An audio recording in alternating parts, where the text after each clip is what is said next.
It was a quiet night, the kind of night where the stars feel close enough to touch, and the air is so still that even the slightest sound echoes. Suddenly, the sky darkened unnaturally as if a shadow had fallen over the land. People stopped what they were doing, looking up in confusion. The stars disappeared, leaving only a deep, suffocating darkness. Curiosity drew people closer. In the open field, the grass was scorched, burned as if by fire, and at the center lay a black metallic object. It was smooth, round, and unlike anything anyone had seen, a perfect drop of liquid metal standing on the earth. The object shivered. Its surface rippled like it was alive. Then it opened, slowly, silently. From within, figures emerged.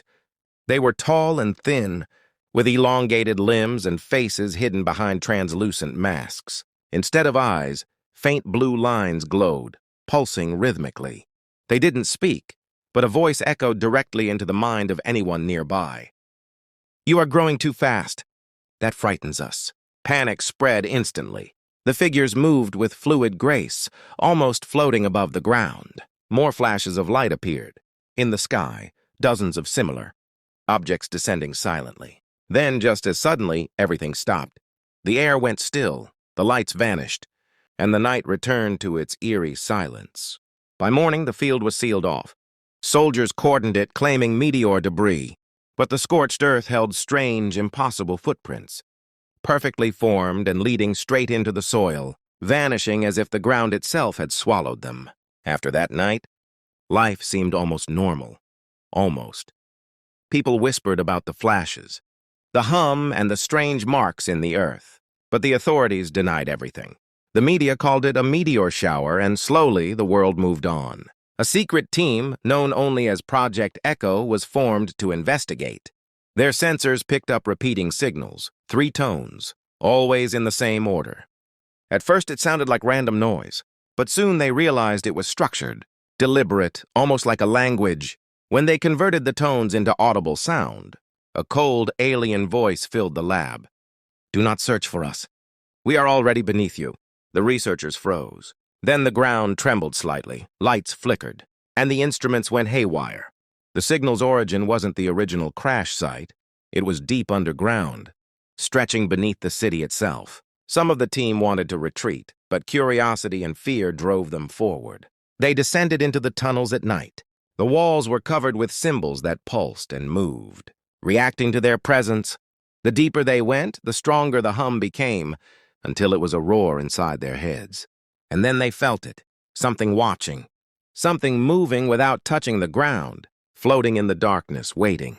The team had descended deep into the tunnels, their lights barely piercing the darkness. The walls pulsed with faint blue symbols, almost like the heartbeat of the earth itself. Every step echoed unnaturally, as if the tunnels were alive, listening. Then from the shadows a figure appeared. It floated, its limbs long and fluid, and the translucent mask of its face reflected the flickering lights of the team's helmets. Instead of eyes, thin blue lines glowed, pulsating in rhythm with the hum. A voice filled the minds of the researchers, not spoken aloud, but felt heavy and clear. "You should not have come here. This place is ours." Panic set in. Instruments went haywire, lights flickered, and the hum rose to a deafening roar. Some researchers turned to flee, but the tunnels seemed to twist, reshaping themselves, leading them deeper instead of out. One member of the team reached out with a scanner, trying to communicate. The figure paused, and the symbols on the walls reacted, flowing faster like liquid. Then, without warning, more shapes emerged from the darkness, dozens of them, moving silently, surrounding the team. The leader tried to call for extraction, but all communication was blocked. Phones, radios, even GPS, nothing worked. The beings moved as if controlling the space itself, guiding the researchers down long corridors that seemed endless. And then the hum stopped. Absolute silence filled the tunnels.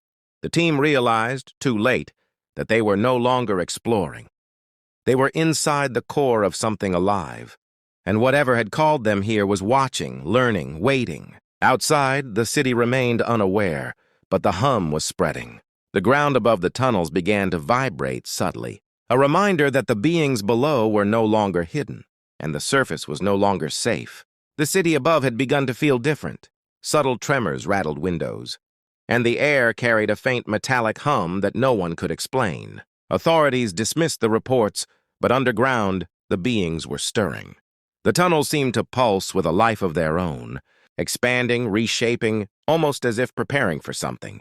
Project Echo's remaining members tried to regroup, but communications were failing completely. Their equipment no longer functioned. Instruments went haywire, lights flickered, and even simple electronics refused to turn on. The beings weren't just hiding, they were controlling the environment itself.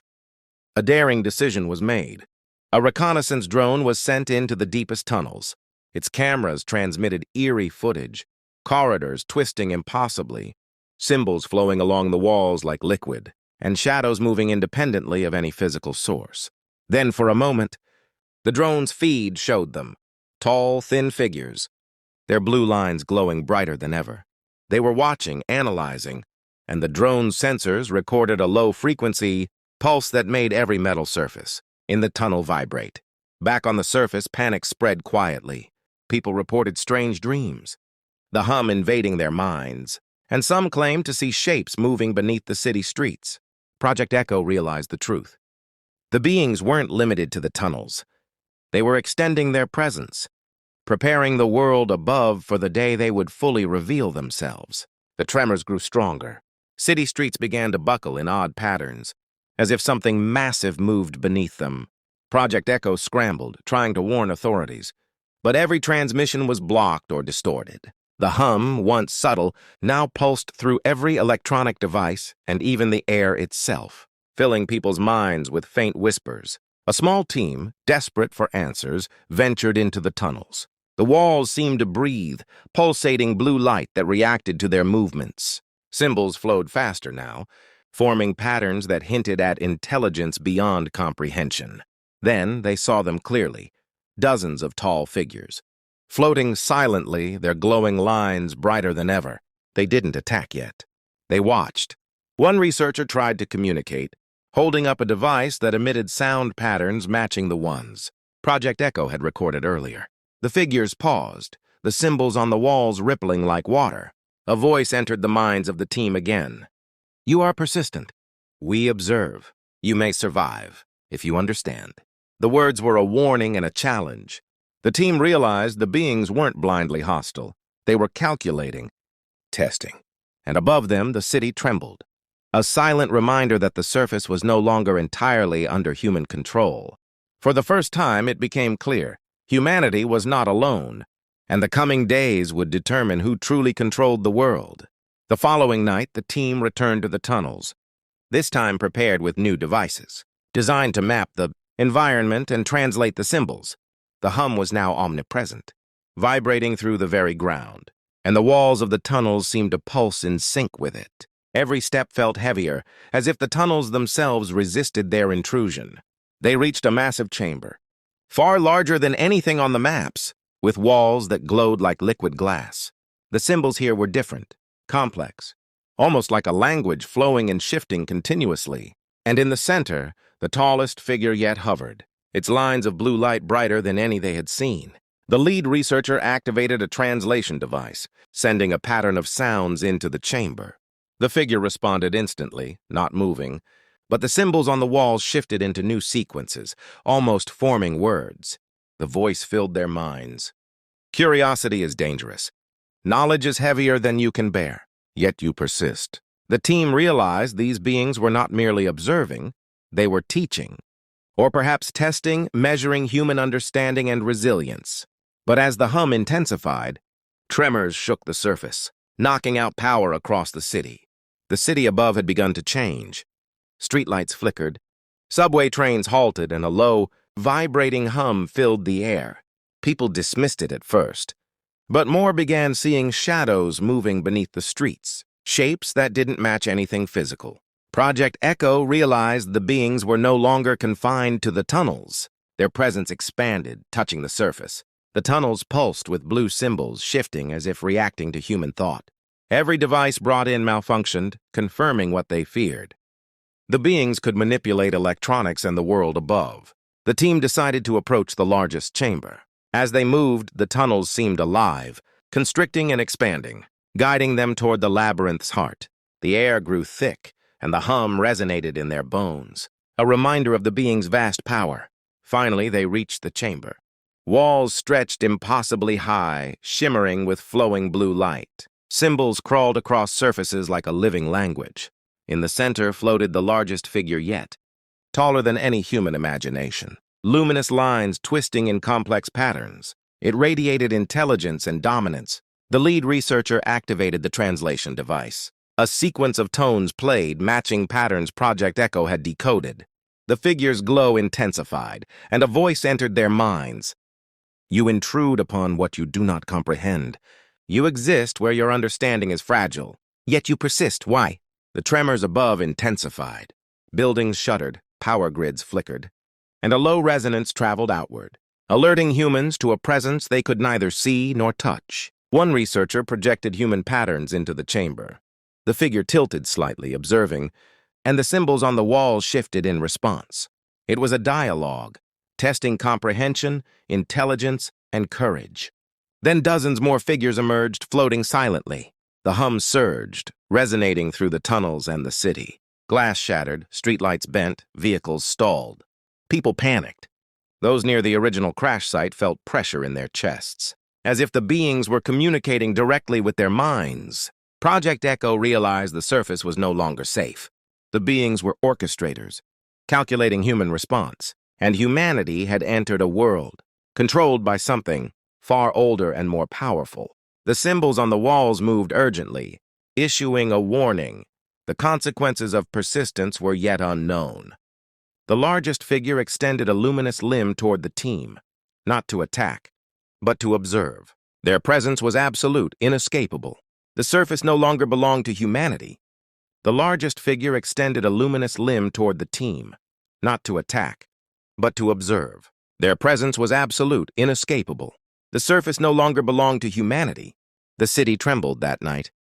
The hum was no longer confined to the tunnels. It radiated through streets, buildings, and every device capable of carrying sound. People woke screaming, doors rattling, windows shattering under the subtle vibrations. Emergency services were overwhelmed, unable to explain the phenomenon. The city had become a living conduit for something far beyond human understanding. Project Echo, still deep underground, knew the surface was in danger. The beings were no longer content with observation. Their presence extended upward, influencing the environment. Streetlights bent unnaturally. Electrical grids surged and failed, and faint blue light flickered across the skyline like a warning. The team realized the beings could manipulate not only electronics, but matter itself, bending it to their will. A reconnaissance drone had been deployed, but the feed was chaotic. The streets appeared to twist and stretch. Buildings momentarily reshaped, shadows moving independently of any physical source. And everywhere, the symbols the team had seen in the tunnels now appeared faintly on, surfaces above ground, pulsing with the same eerie rhythm. Determined to understand, the team sent signals through the translation device. The response was immediate. A wave of symbols flowed across the drone's feed, forming patterns too complex for immediate comprehension. Then the voice entered their minds. You disturb what is beneath and above. The surface is ours. Adapt, or you will not remain. Panic gripped the city. People reported seeing figures moving above rooftops, thin silhouettes with glowing lines, appearing and vanishing in seconds. The tremors intensified and roads split subtly, forcing cars and pedestrians to stop in confusion. Project Echo realized the beings were not just below. They were now testing control over the world above, probing humanity's reaction. The team debated their next move. Retreating meant abandoning the city, leaving millions exposed.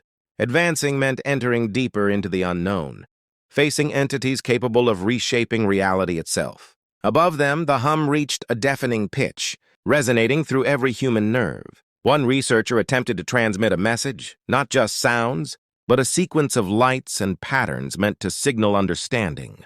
The response came instantly. The sky above glowed with faint blue streaks, and the largest figure appeared hovering over the city center. For the first time, humanity could see them clearly, fully aware of their presence. Project Echo understood. The beings were no longer observers. They were orchestrators. The city, and perhaps the world, had become a stage for a silent test. And the first act of this test was about to begin. Chaos spread through the city. The glowing figures floated silently above streets and buildings, their elongated forms moving with unnatural grace. Windows shattered as some hovered too close, and streetlights bent under a force that seemed to radiate from them. Panic gripped every corner. People ran blindly. Cars crashed, and the air was filled with a low, vibrating hum that rattled bones and minds alike. Project Echo knew that observation had ended. The beings were asserting control over the surface, testing human reaction, probing for weaknesses. The team hurried to deploy equipment, capable of mapping energy, flows, and detecting the beings' patterns, hoping to find a way to predict their movements. Every device shivered and flickered under the invisible pressure of their presence. Then the first direct attack occurred. A building in the city's downtown shuddered violently and split apart, the debris twisting mid-air as if guided by an unseen hand. Figures hovered at its edges, their glowing lines pulsing, with an intensity that sent shivers through the team's instruments. People screamed as cars lifted slightly from the ground, thrown by a force they couldn't understand. A military response was attempted, but conventional weapons had no effect. Bullets seemed to pass through the figures, and explosions fizzled against the air around them. It became horrifyingly clear. These beings were not made of matter as humans knew it. They were something else, something far beyond human comprehension. Project Echo realized survival depended on understanding rather than confrontation. They attempted communication, sending complex sequences of light and sound through drones. For a brief moment, one of the largest figures paused mid-air, its luminous lines flickering in patterns that mirrored the team's signals. But the pause was short. The beings resumed their advance, gliding across streets, buildings, and squares with absolute control. Above, the city skyline glowed with the pulsing blue light of countless symbols, sprawling across every surface as though the beings were marking territory. The hum reached a crescendo, filling minds with a strange pressure, a warning or perhaps an instruction: adapt or perish. The team understood that humanity had entered a world it could no longer dominate. The beings below and now above were orchestrating every movement, every response shaping the environment to their design. The first true battle for survival had begun, not just against the beings, but against an entire reality rewritten around them. The city was in chaos, but Project Echo knew that hiding was no longer an option. Conventional weapons had failed. Bullets, explosives, even vehicles had no effect on the beings. The team realized that survival required understanding and adaptation. If they could not fight with force, they would have to fight with knowledge. Using drones and portable scanners, the researchers mapped the patterns of the beings' movements and the glowing symbols that covered every surface. They discovered that the figures responded to certain frequencies of sound and light. A theory emerged. If the humans could mimic the patterns correctly, they might influence the beings' actions. The first test was small. A drone projected a complex sequence of lights and pulses along the streets while the team monitored the response. The largest figure paused mid-air, its luminous lines flickering in a mirrored pattern. For a moment, it seemed to acknowledge them. Then it withdrew slightly, and the chaotic tremors subsided in that area. Encouraged, the team expanded the experiment, coordinating signals across the city. They managed to create small zones of calm where the beings' influence diminished and civilians could move safely. It was not a victory, but it was proof. The beings could be influenced, if only subtly. Meanwhile, the hum persisted, ever present, filling minds with a quiet pressure, a reminder that the beings were always aware. Project Echo worked tirelessly, refining patterns, learning the language of light and pulse. Each success revealed more of the beings' intelligence. They were not mindless invaders, but orchestrators testing, calculating, probing for understanding. Across the city, people began to realize that survival depended not on weapons, but on adaptation. The first real resistance had begun. Not a battle of fire and steel, but of perception, signal, and intelligence. Humanity had found a foothold in a world that was no longer entirely theirs. The next step was clear. Project Echo would have to extend their communication, not just to influence the beings, but to find a way to negotiate or at least coexist. The war had begun, not with destruction, but with the first fragile, understanding that perhaps humans and these beings could share the same space if they learned fast enough. Weeks passed, and Project Echo's efforts began to influence the beings' movements on a larger scale. Small zones of stability appeared across the city, areas where the blue hum dimmed, and people could move. Without being crushed by invisible forces, these pockets became refuges for civilians, but outside them, the world remained a dangerous labyrinth of floating figures, shaking buildings and flickering energy. The team realized they needed more than just observation. They needed active control. Using drones, mobile projectors, and networks of sensors, they developed a system capable of sending coordinated light and sound patterns across multiple zones simultaneously. It was a fragile network, but for the first time, they could predict the beings' reactions. Then came the first real confrontation. A cluster of beings descended on one of the newly stabilized zones. Streets twisted and cracked as they floated above, their luminous lines pulsating in complex rhythms. The team activated the signal network, projecting perfectly synchronized patterns of light and sound. The effect was immediate. The beings hesitated, flickering as if uncertain. Their movements slowed. The hum diminished, replaced by a faint resonance that matched the team's signals. Civilians in the zone watched in awe as the invisible pressure lifted slightly, giving them space to breathe and move. It was a victory, but a temporary one.